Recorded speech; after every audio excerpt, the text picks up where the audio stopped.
حضرت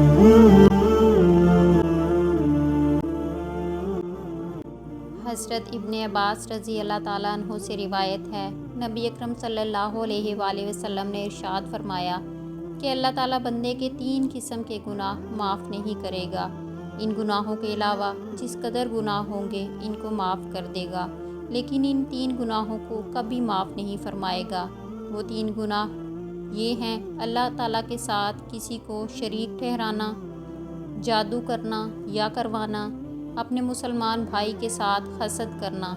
یعنی اگر کوئی آدمی ان 3 گناہوں سے توبہ کیے بغیر مر جاتا ہے تو اس کو معاف نہیں کیا جائے گا۔ ان گناہوں کے علاوہ اور جتنے گناہ ہوں گے اگر اللہ چاہے گا تو معاف فرما دے گا۔ شرک اس قدر سنگین جرم ہے کہ شرک کرنے والے آدمی کا کوئی عمل قبول نہیں کیا جاتا۔ جادو یہ وہ بدترین گناہ ہے جو آدمی کو ایمان سے خارج کر دیتا ہے۔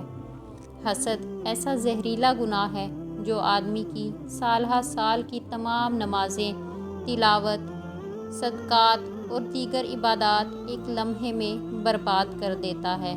لہٰذا کوشش کریں کہ ان گناہوں سے بچنے کا اہتمام کریں۔ جزاک اللہ۔